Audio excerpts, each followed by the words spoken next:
92.7 big FM पर आप सुन रहे हैं यादों का edit box with Nilesh Mishra season 3। दोस्तों, 2 साल के बड़े खूबसूरत रिश्ते के बाद हम इस रिश्ते को और आगे बढ़ा रहे हैं नए नए रंगों के साथ। जो कहानियां मैं सुनाता हूं वो लिखी होती हैं मेरी मंडली ने। जी हाँ, एक राइटर्स की मंडली है जिसको मैं ट्रेन करता हूं, जो बम्बई और भारत के कई और हिस्सों में रहते हैं। मैं उनकी मदद करता हूं बेहतर से बेहतर कहानियां लिखने में और फिर उन्हीं कहानियों को आपके सामने पेश करता हूं। दोस्तों, आज मैं आपको सुना रहा हूं अकबर कादरी की लिखी कहानी 3 थे मामू। मेरे 3 मामू जान हैं, बड़े, मंझले और छोटे। घर और बाहर वाले भी उनको इसी नाम से पुकारते हैं। तीनों एक नंबर के मस्खरे, दिल के अच्छे और जबान के फेंकू। बचपना तो इनमें कूट कूट के भरा हुआ है। बड़े मामू जान की उम्र होगी यही कोई 60 के आसपास। मंझले उनसे 2 साल छोटे और सबसे छोटे वाले मामू जान मंझले से 1 साल छोटे। मेरी नानी का घर मेरे घर से यही कोई 30 किलोमीटर दूर पड़ता है, सो अक्सर मेरा आना जाना वहाँ लगा रहता है। और ख़ास तौर से तब जब मेरे ममेरे भाई बहन अपने ननिहाल गए होते। नानी मुझको बुला लेती, उनको सूना घर अच्छा नहीं लगता था, सो आजकल मैं यहीं था। मेरे नाना जान मरहूम की उरई के मच्छर चौराहे पे इतर की बहुत बड़ी दुकान थी। तीनों मामू उसको मिलके संभालते। मामू लोग अभी बाजार से वापस नहीं आए थे और मैं नानी से उनकी दुरुस्त सेहत की वजह पूछ रहा था। नानी ने पानदान से पान बनाते हुए कहा, आजकल की पीढ़ी की कोई खुराक बची है? ग़िज़ा के नाम पे 2 ब्रेड के टुकड़े और चाय। अरे हम तो रोगन और निशाश्ता खाया करते थे। नानी अपनी सेहत की वजह अपनी पुरानी खिलाई को मानती थी। वैसे मैंने भी नानी के हाथ का बना निशाश्ता और रोगन खाया है, बहुत मज़ेदार लगता है मुझे। मेरे आने पे नानी ने आज कोरमा बनाया था। भूख जोर की लगी थी। हम सब मामुओं के लौटने का इंतजार कर रहे थे। थोड़ी देर में वो लोग भी आ गए। मामी ने जल्दी से दस्तरखान लगाया। पहला निवाला मुंह में रखते ही बड़े मामू जान बोले, कोरमे में मिर्च कम है। पास ही बैठी नानी जान ने मसालदान से मिर्च की डब्बी निकाल के बड़े मामू जान की तरफ बढ़ा दी। मंझले मामू कैसे चुप रहते, बड़े मामू जान की तरफ देख के बोले, अरे मिर्च तो ठीक है पर इसमें नमक जरूर कम है। नानी जान ने नमक की डिब्बी मसालदान से निकाल के मंझले मामू को दे दी। अब छोटे की बारी थी। वो दोनों भाइयों को देख के मुस्कुराए और बोले, भाई इसमें नमक भी ज्यादा है और मिर्ची भी। नानी जान उन्हें देख के तुनक के रह गईं। उनके मसालदान में कोई भी डिब्बी ऐसी नहीं थी जो कोरमे में से नमक और मिर्च के असर को कम कर पाती। छोटे मामू अपने आप पे थोड़ा इतराए कि आखिर जीत उनकी हो गई, पर वो ये भूल रहे थे कि नानी जान भी उनकी अम्मा है। नानी जान ने नहले पे दहला मारा और पानी भरा जग उनके आगे खिसकाते हुए कहा, छोटे थोड़ा सा पानी मिला लो, नमक और मिर्च दोनों कम हो जाएंगे। सब ठहाका मार के हंसने लगे। वाकई साथ में रहने का अपना अलग ही मजा है। 92.7 बिग एफएम पर आप सुन रहे हैं यादों का edit box with Nilesh Mishra season 3। दोस्तों, आज की कहानी में अब तक आपने सुना कि कहानी का नायक अक्सर अपनी नानी जान के घर चला जाया करता था। उसके तीनों मामू जानों की नोकझोंक से नानी जान के घर का माहौल मजेदार रहता। अभी अभी दस्तरखान पे हुई मामुओं की खींचतान पे सारा परिवार हंस रहा था। अब आगे। अगला दिन यूं ही ऊँघता हुआ गुजरा। रात को मैं नानी से बातें कर रहा था कि गले की खराशों का शोर घर में दाखिल हुआ। मैं समझ गया कि मामुओं की टोली आ गई। बड़े मामू जान की तो आदत ही है कि कहीं भी दस्तक देने के पहले उनकी आवाज़ ज़रूर दस्तक दे देती है, पर इस बार इन खराशों में आवाज़ें भी शामिल थीं। सब आपकी वजह से हुआ है भाईजान, ना आप बहस करते हो ना ये नौबत आती। छोटे मामू जान की आवाज़ थी, थोड़ी गुस्से भरी। अरे मैंने क्या किया? गलती मजले किया, इन्होंने तैश में आके उसको थप्पड़ जो जड़ दिया। ना ये ऐसी हरकत करते और ना ये फजीयत होती। आवाज़ों से कुछ तो समझ आ ही रहा था कि कुछ गड़बड़ है। तस्वीर और साफ हुई जब मैंने मामुओं की शक्लें देखी। तीनों की हालत बिगड़ी हुई, बाल बिखरे हुए, चेहरे लाल। नानी के सामने मैंने कुछ पूछना मुनासिब नहीं समझा। दस्तरखान पे भी खामोशी ही रही, लेकिन भनक लग गई थी कि शहर के किसी मवाली से पैसों को लेकर झड़प हो गई थी। थोड़ी देर में मैं बड़े मामू जान के कमरे में पहुंचा। अरे क्या हुआ मामू जान, सब खैरियत तो है? हाँ कुछ नहीं, वो नब्बन शेख से बहसबाजी हो गई थी बस। हाथापाई भी हुई? मैंने मामू जान के लाल चेहरे को देखते हुए कहा। मामू जान ने एक गहरी सांस ली और बोले, हाँ मजला पिट गया बेचारा। शुक्र करो कि मैंने बीच बचाव कर लिया, नहीं तो और रगड़ा जाता। अब बीच बचाव में एक आध हाथ मुझे भी लग गया और क्या। यह कह के मामू जान ने केतली से चाय कप में निकाली और पीने लगे। उन्होंने आगे कुछ और कहा नहीं। बात सीरियस थी, सो मैं सीधे मजले मामू जान के पास चला गया। उन्होंने छूटते ही उल्टा मुझसे पूछ लिया, बड़े भाईजान ठीक तो हैं? बेचारे बुजुर्गी में धरे गए। अरे वो तो अल्लाह का शुक्र करो कि मैं मौजूद था, नहीं तो बड़े भाईजान का तो कचूमर निकल जाता। मैंने मन में सोचा, जैसे ये मामू जान से बहुत जवान हो। मैं समझ गया कि सब अपनी अपनी पोल छुपाने के लिए तोहमत एक दूसरे पर जड़ रहे थे। संतुष्टि नहीं मिली तो मैंने छोटे मामू का रुख कर लिया। उनकी अजीब कैफियत थी, वो तो ठाका लगा रहे थे। अरे जब उन्होंने पीछा किया मैं तो भाग लिया, और ये दोनों जोड़ों के दर्द की वजह से भाग भी ना सके। अरे खड़े होने में इतना टाइम लग गया कि पकड़े गए, खूब कुचले गए। अब समझ में आया, मैं यूं ही नहीं कहता फिरता था कि जोड़ों का इलाज करा लो, लेकिन नहीं, अब निकल गया ना फलूदा। वो तो बाद में बड़ी मामी से पता चला कि नब्बन मियाँ से तो सिर्फ बहस हुई थी, हाथापाई तो इन्होंने आपस में की थी। ये लाल चेहरे उसी गुत्थम गुत्था की वजह से हैं। मुझे हंसी आ गई। कब जाएगा इनका बचपना।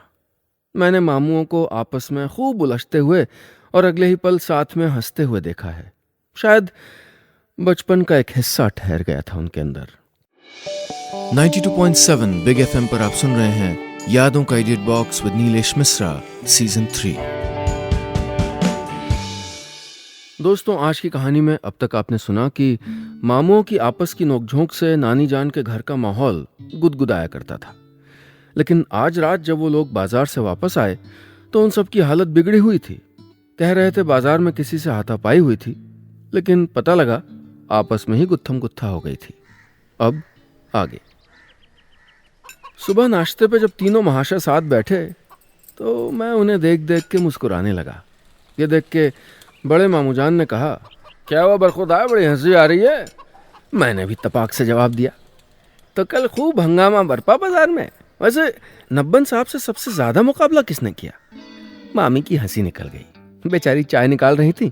हंसी के झटके से चाय ने अपना रुख दस्तरखान की तरफ कर लिया। प्लास्टिक के दस्तरखान पे चाय की वो धारा किसी गर्म नदी की तरह सीधे मजले मामू की तरफ बढ़ गई। वो उठ पाते कि उनके पायजामे से उस धारा का संगम हो गया। मजले मामू थोड़ा सा चहक गए। दरअसल बड़ी मुमानी को इस तरह हंसते हुए देख के तीनों समझ गए थे कि मुझको सच्चाई का पता चल गया है, और बेवक्त गिरी इस चाय के बहाने वो बातों का मौजू बदलना चाहते थे, लेकिन मैंने भी बात पकड़ के रखी। आखिरकार छोटे मामू ने कहा, दरअसल सारा मामला बड़े भाईजान की गिरती नजरों की वजह से हुआ। अरे नजरें गिरे तुम्हारी, अब भी ऐसी तेज नजर है कि बिना चश्मे के भी तुम्हारे सर के सारे जुएं गिन लूं। छोटे मामू जान ने अपने सर पे लगी दुपल्ली टोपी उतारी और बोले, लो गिन के बताओ। सच में मजा आ गया। बातों से पता चला कि बड़े मामू ने नब्बन साहब को 100 के बजाय 500 का नोट वापस कर दिया। छोटे मामू जान ये सब देख रहे थे। नोट देते वक्त तो वो कुछ नहीं बोले। नब्बन साहब के जाने के बाद बड़े मामू जान को बताया। हिसाब जोड़ा तो 400 रुपए कम निकले।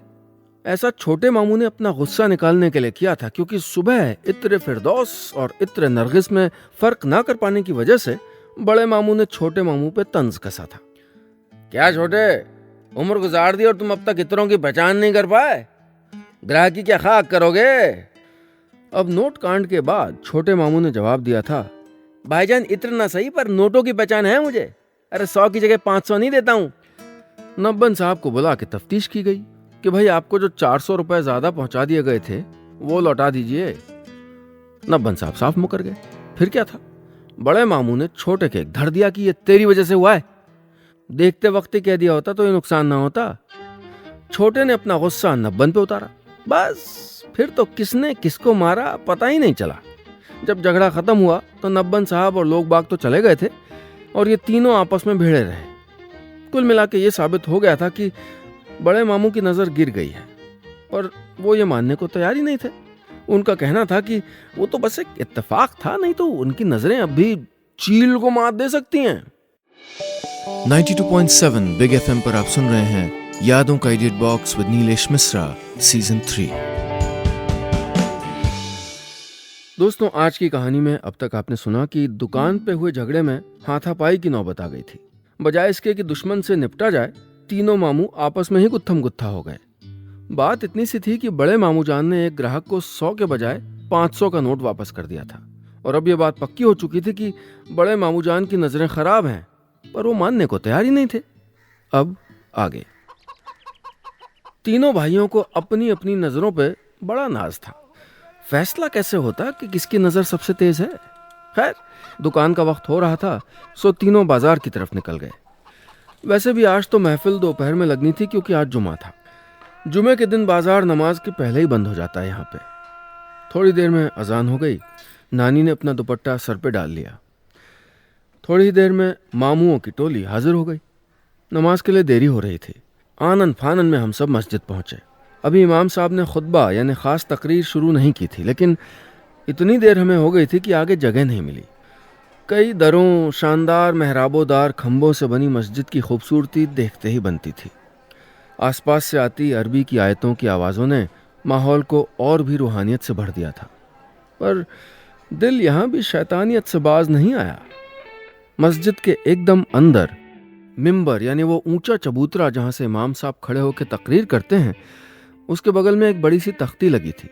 उस पे 5 टाइम की नमाज, फज्र, जोहर, असर, मगरिब और ईशा के नाम के साथ उनकी टाइमिंग भी लिखी हुई थी। इसके अलावा तख्ती के ऊपर नीचे अरबी की कुछ इबारतें भी लिखी हुई थी।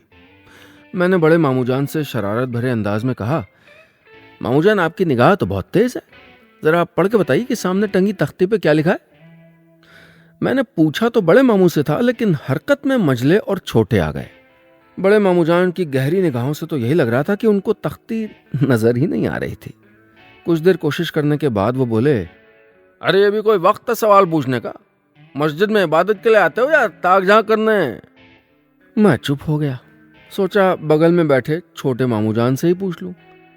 यही सवाल करने के इरादे से मुड़ा ही था कि वो मुझको देखते ही सजदे में चले गए और मजले ने तस्वीर पढ़ना शुरू कर दी। इस हरकत से एक बात तो तय थी कि जो भी हो, निगाहें तीनों की ही कमजोर हैं। पर इस बात का फैसला कैसे हो? 92.7 बिग एफएम पर आप सुन रहे हैं यादों का edit box with Nilesh Mishra season 3। दोस्तों, आज की कहानी में अब तक आपने सुना कि जुमे की नमाज के लिए तीनों मामू आज दोपहर में ही आ गए। मस्जिद में इमाम साहब के मिंबर के बगल में जो तख्ती टंगी थी, उसको देख के कहानी के नायक को ख्याल आया कि क्यों ना बड़े मामूजान से पूछा जाए कि उस पर लिखा क्या है। अब उनकी तेज नजर की पहचान जो करनी थी, उन्होंने कुछ बताया नहीं, बल्कि बात घुमा दी। अब आगे। नमाज पढ़ के हम सब घर वापस आ गए। खाना खाने के बाद महफिल ऊपर वाले कमरे में लग गई। कमरा क्या, बस यूं ही समझ लो कि सीमेंट की जालियों से ढका छोटा सा हवा महल। पुराने जमाने का बना नानी जान का यह घर काफी बड़ा था। चारों तरफ कमरे, फिर दालान और आंगन। छत पे बस यही एक हवा महल, जहां अक्सर दोपहर को हम सब बैठा करते थे। हवा बहुत अच्छी आती थी यहाँ। मजली मामी आम काट के रख गईं। वो जाने को थी कि बड़े मामू ने कहा, तबस्सुम सारे आम काट दिए कि कोई साबुत बाकी है?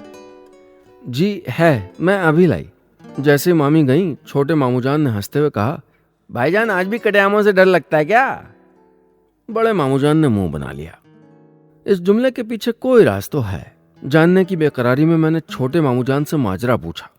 वो बोले, अरे भाई, जब ये मजले भाईजान के लिए लड़की देखने गए थे तो वहाँ ऐसे कटे हुए आम रख दिए गए थे जैसे मजली भाभी अभी रख के गई हैं। उनके यहाँ ऐसे ही खाते हैं आम। चूंकि अब्बा ने बड़े भाईजान को हिदायत दी थी कि जरा तमीज से पेश आना, कोई चीज़ अच्छी लगे तो बड़े एहतराम के साथ उसकी तारीफ करना।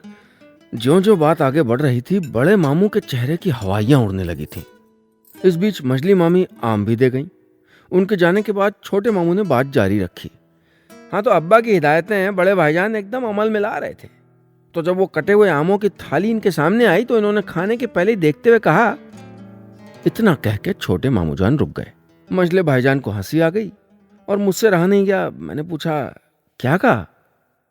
अरे इन्होंने कहा, पपीता तो बहुत मीठा है। बस फिर क्या था, हंसी छूट पड़ी और हंसी की ये आवाजें नीचे से भी आने लगी। इस पे बड़े मामू ने झुंझलाते हुए कहा, हाँ हाँ हो जाता है कभी कभी, नहीं समझ आया? अरे भाईजान मान लीजिए आपकी नजरें तभी से कमजोर हैं। छोटे मामू जान ने कहा। अरे अपनी निगाहें चेक करवा लो छोटे, साल में 10 दिन आंखें तुम्हारी आई रहती हैं। पूछो इससे, आज मस्जिद में लगी तख्ती पढ़ ली थी कि नहीं? मैंने बड़े मामू की बात काट दी। अरे आपने पढ़ के कहाँ बताई थी, उल्टा मुझको खामोश कर दिया था। मेरे इस सवाल से बड़े मामू जान थोड़ा सा हिचकिचा गए। बोले, अच्छा मैंने नहीं बताया तो मैंने मनी मन पढ़ लिया होगा, और डांटा इसलिए था कि भाई मस्जिद में खामोश रहना चाहिए। अरे मामू जान सच बताइए ना कि आपको कुछ नजर नहीं आ रहा था।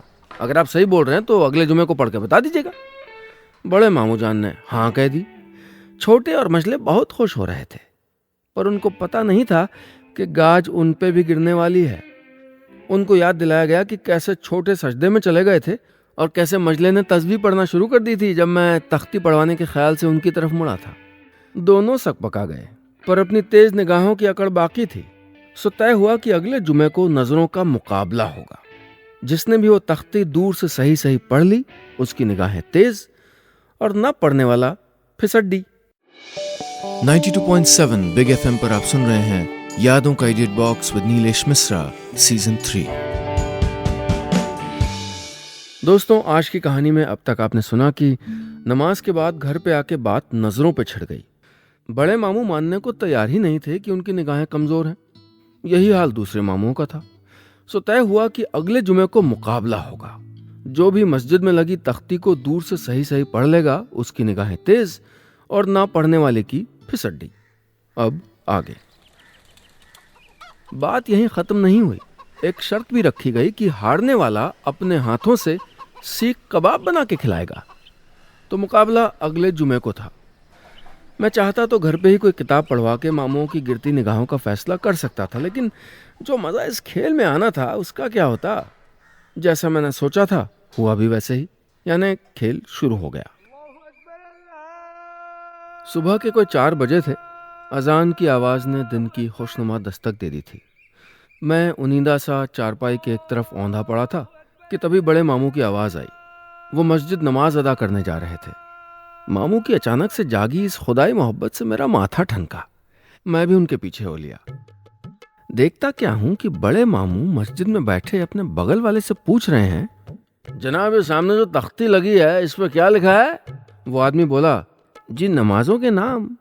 ये तो हर किसी को पता है जनाब। अरे वो मुझे उर्दू ठीक से नहीं आती इसलिए पूछ लिया। उस आदमी ने तुनक के जवाब दिया, अजीब आदमी है आप, उर्दू के अलावा वहां इंग्लिश में भी तो लिखा है। मामू जान के चेहरे पर जैसे मुस्कुराहट छा गई। उनको एक और राज पता चल गया था। उन्होंने उस आदमी का शुक्रिया अदा किया और नमाज पढ़ के चले आए। मैं जरा आड़ में बैठा था, सो उनकी नजर मुझ पर नहीं पड़ी। ये वाला दांव और 2 मुकाबलेबाज भी तो खेल सकते थे, तो मुझको सतर्क रहना था। 2 दिन बाद क्या देखता हूं कि मजले मामू दोपहर को ही घर वापस आ गए। अरे बेटा पेट कुछ गड़बड़ है, आज जल्दी आना पड़ा। मेरा माथा ठनका और मैं मस्जिद की तरफ भागा। इमाम साहब के अलावा कोई नहीं था। मैंने सीधे ही पूछा तो उन्होंने कहा, हाँ मजले मियाँ तख्ती पे लिखा है कि तफ्तीश कर रहे थे तो मैंने बता दिया। ऊपर बिस्मिल्लाह शरीफ है, नमाजों के नाम, उनकी टाइमिंग और सबसे नीचे रोजा रखने और इफ्तार की दुआ। मैंने इमाम साहब को सारा माजरा समझा दिया और वापस आ गया। उम्मीद के मुताबिक छोटे मामू ने भी कुछ खास जानकारियां इकट्ठा कर ली थी, जिसकी खबर मुझको इमाम साहब ने दे दी। तीनों लोग अपनी होशियारी पर ऐसे इतरा रहे थे जैसे नाचने वाले घोड़े। आखिरकार वो दिन भी आ गया जब मुकाबला होना था। जुमे की नमाज के वक्त तो काफ़ी भीड़ रहती है, इसलिए सबने सुबह सुबह जाना ही मुनासिब समझा। हमारी गैंग सुबह 4 बजे ही पहुंच गई। मस्जिद में इमाम साहब के अलावा कोई और नहीं था। वो कोने में बैठ के कुरान पाक की तिलावत कर रहे थे। हम सब उस तय दूरी पे खड़े हो गए जहाँ से तख्ती की इबारतें पढ़ी जानी थी। शुरुआत बड़े मामू से हुई। भाई इल्ज़ाम उन्हीं पे जो था। मामू ने इमाम साहब के मिंबर की तरफ सर झुकाते हुए कहा, मुझे साफ साफ दिखाई दे रहा है 5 नमाजों के नाम उर्दू और अंग्रेजी में लिखे हैं। अरे कहो तो टाइम भी बता दूं। बड़े मामू ने टाइमिंग भी बता दी। सब हैरान। छोटे मामू ने इतरा के कहा, बस इतना ही, ये सब तो बड़े हरफों में लिखा है, बारीक हर्फ तो आप अभी भी नहीं पढ़ पाए भाईजान। बड़े मामू ने इससे ज्यादा जानकारी हासिल नहीं की थी, तो वो खामोश होकर उस आदमी को कोसने लगे जिसने ये अधूरा ज्ञान दिया था। मझले मामू बिना देर गंवाए बोले, बड़े भाईजान मान लीजिए आपकी निगाहें अब तेज नहीं रहीं। भाई तख्ती पर सबसे पहले बिस्मिल्लाह और सबसे नीचे रोजा रखने और इफ्तार की दुआ। छोटे मामू को तगड़ा झटका लगा। उन्होंने तारीफ करते हुए कहा, आपकी निगाहें तो बहुत जवान है। अब जरा ये भी बता दीजिए कि बिस्मिल्लाह किस रंग में लिखी है? मजले मामू को अपने ऊपर खींच आ रही थी कि कमबख्त दिमाग में नहीं आया, वरना रंग पूछने में क्या जाता था। अब बारी छोटे मामू की थी। वो अकड़ के बोले, अब आप दोनों सुनिए। सबसे पहले लाल रंग से बिस्मिल्लाह शरीफ लिखी है, फिर नमाजों के नाम और टाइमिंग काले से, और रोजे की जो दुआ आप बता रहे थे ना मजले भाई, वो गहरे सुनहरे रंग से लिखी है। यही नहीं, तख्ती पे देने वाले का नाम भी साइड पे लिखा है, चौधरी पीर बख्श। छोटे मामू अपनी जीत का जश्न मना पाते कि इमाम साहब पास आ गए। सलाम करने के बाद बोले, जी आप हजरात बिल्कुल दुरुस्त फरमा रहे हैं, लेकिन गरज इतनी सी है कि मैंने वो तख्ती अभी तक लटकाई नहीं है। काफी देर से दबी मेरी हंसी फूट पड़ी। बड़े मामू ने छोटे और मजले से बस इतना कहा, चलो भाई, कबाब बनाने की तैयारी भी तो करनी है। बस इतनी सी थी ये कहानी।